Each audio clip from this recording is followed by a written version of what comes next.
No, that scream didn't occur when I hit the alien. All right. After we had basically examined the alien 3 days after bringing it back, I had gone into the garage to put some things away, and I noticed that there was a sound underneath the freezer. At the time, I thought it was the compressor possibly going out.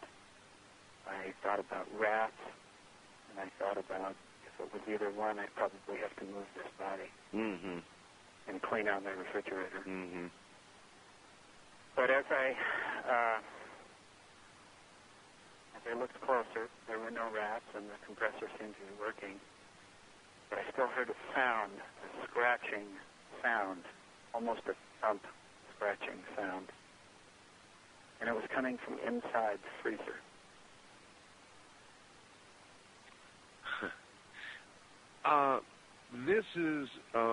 This is where I personally would begin to have a problem. If I heard that, there is no way on God's green earth that I would go and open that freezer. But that's what you did, isn't it? Well, it happened very quickly. I was actually angry because I had set up an appointment for a friend to come over and look at the body to do a more intense examination.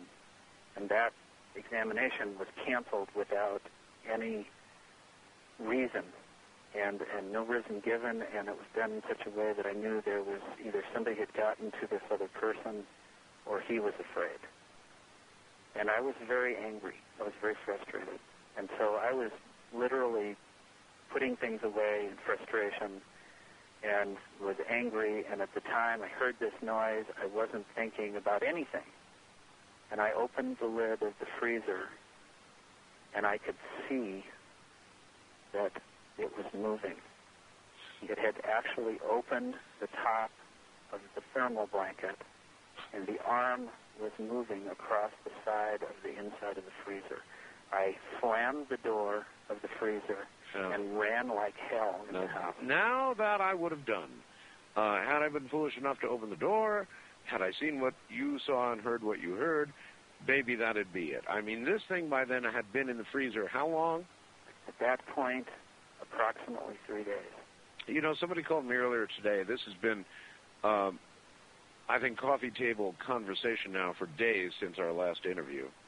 Everywhere. Everywhere is right. And somebody said, oh, come on. There's no way that the creature would be alive after being in the freezer. However, what do we know about this creature's physiology? Nothing. Absolutely nothing. Absolutely nothing. So for all we know, it might have liked the cold. And also, we do know that there are creatures on our Earth that can survive all winter long in the Antarctic, in the freezing cold. Hibernating, that's true. Well, not only hibernating, but, being alive and well and feeding. Penguins experience, 30, 40 below zero. It's true. We don't know if that suit as well was some kind of protection. The suit, as you recall, not only did it heal, but when he later tried to cut it again, it disallowed him from doing it by wrapping itself around him. So we know that the suit learns and can aggressively defend itself, and therefore its host as well. So, Doctor, when did you hear that scream?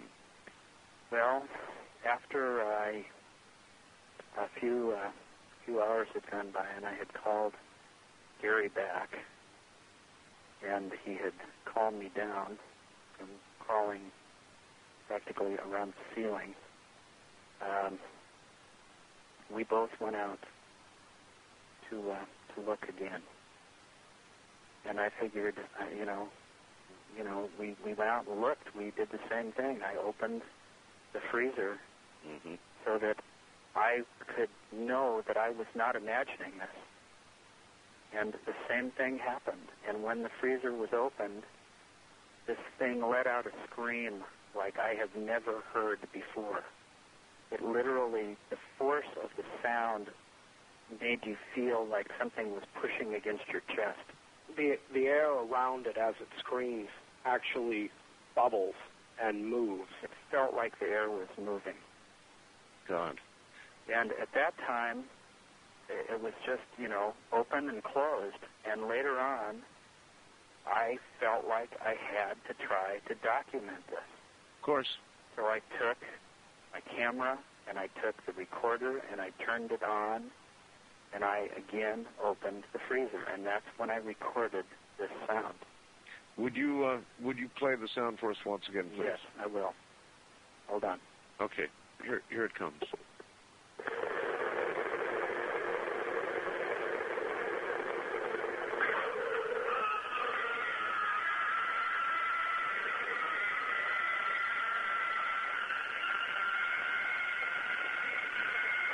Oh, my God, that's awful. Oh, God, that's awful. How did you stay dry? I didn't. Yeah, well, that's a good answer. All right. Now, let's rush forward. So you slam the door again, obviously. Back in the freezer it goes. You're being followed. By now you've notified any number of people that you've got this creature. Gary and I tried to call a lot of different places to find out what possibly could do. What you could do. Right. Gary had taken kind of control of things since I was so sick. I couldn't work. I was still very, very ill. And we decided that we needed to gather some information to decide what kind of strategy to do. And as we did that, we started to notice that people were semi-watching us being followed. Well, obviously, notifying a number of people, you probably finally hit upon one who notified somebody who decided you had something you shouldn't have. Right. And all the time, I kept saying, oh, this is a bunch of bunk. This stuff doesn't really happen. People aren't really following us. But they were. And it was happening. What kind of vehicles? Dark blue vans, very, very dark blue, not black, but dark blue. Either no license plates or license plates that were some type of military plate. One van followed us for about 15, 20 miles. It looked literally like a porcupine because it had so many antennas across the top of it. This was an endless process. One of them actually tried to run you off the road, didn't it? Two of them have tried to run us off the road. Really? And almost successfully.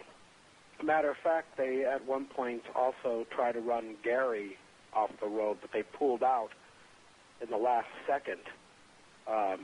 Otherwise, he more than likely would have been killed. We started doing things independently. We figured, two bodies better than one. And I would go one direction and talk to, people. He would go the other, and we would later meet up and try to make some decisions on where to go. But to be completely honest, all this was happening so quickly that we didn't get very far before we encountered people who basically knew what was going on. I believe they either had heard through other sources that we had contacted that we had something, or possibly maybe both also tapping our phones. I don't know. All right. You called me. I called you the other day because I had said last week we're going to do a follow-up on this program. No way we're leaving it where it is. You've got the negatives to these photographs. Yes. We're going to have you contacted and process those with your permission. Unfortunately, we cannot get the alien's body or the alien, it may be alive, because somebody else got it. You came home, your home was trashed, and not just the alien, but the entire freezer was gone, correct? Correct. Yeah, they had ransacked my house. They had taken all my files that didn't pertain to anything to do with this. I mean, books that I had saved for years, school books, school papers. It had been turned upside down and backwards. There were holes cut out of the walls. I don't know what they were looking for, but... Holes cut out of the walls? Yes. In the ceiling, there were holes. There were holes in the floor.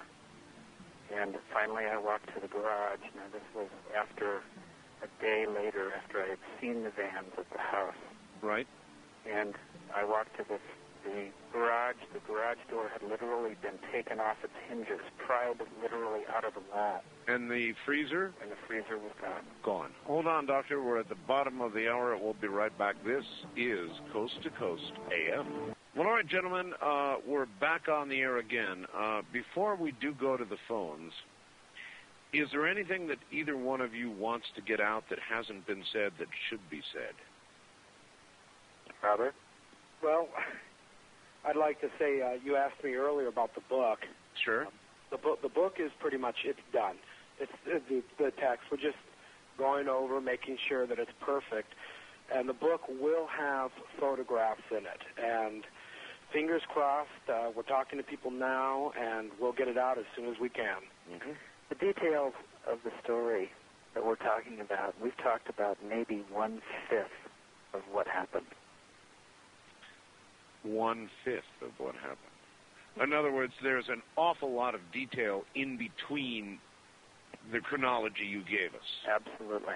It would take days to go over everything that actually happened. It took almost a year to basically decipher everything and put it on paper. Have you seen the rescan photos I put up this morning? Yes, I have. Do they accurately represent the photographs? Yes, they do, without any doubt. Okay, good. Well, they're beautiful. Do you understand that there are a lot of people who are going to view this, even though the photographic evidence is heavy, even though there's a videotape that I have seen they haven't, they're going to view this as a hoax. What do you say to those people? I say to those people, that's okay. You know, they can believe what they want. This is my story of what happened to me, and all I can say is I am bringing this out for everyone to see. I can no longer sit on this and stay in the shadows. It's time everybody see this and decide for themselves.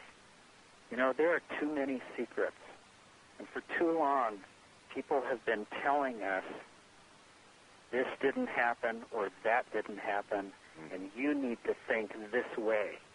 Well, I think it's time we stand up and take back some of our rights to view things the way they are and see the truth for what it is. When I called you the other day to reschedule the shows, I was saying you were in a dead, flat panic. Something terrible was going on or had gone on since you were on the air with me last week. Can you talk about that at all? Well, my attorney has advised me not to talk about that at this time due to the fact that it involves some innocent people. Okay. Whatever it was had you scared? Basically, I was not going to come back on the air. In fact, I had almost decided, due to what had happened, not to go ahead with the book. But I think people need to judge for themselves. Oh, they will. There are a lot of people who look at these photographs, and it's funny how you get complaints. A lot of times you'll see a picture of a craft or something or another, and people say it's all fuzzy. I don't believe it. In the case of these photographs, they're too good. We don't believe it. How could they have been that good? How could the doctor have paused carefully enough to take such good quality photographs?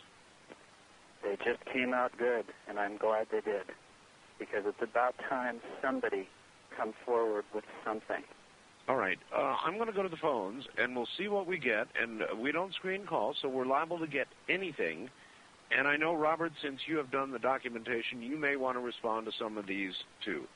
So let's see what we get.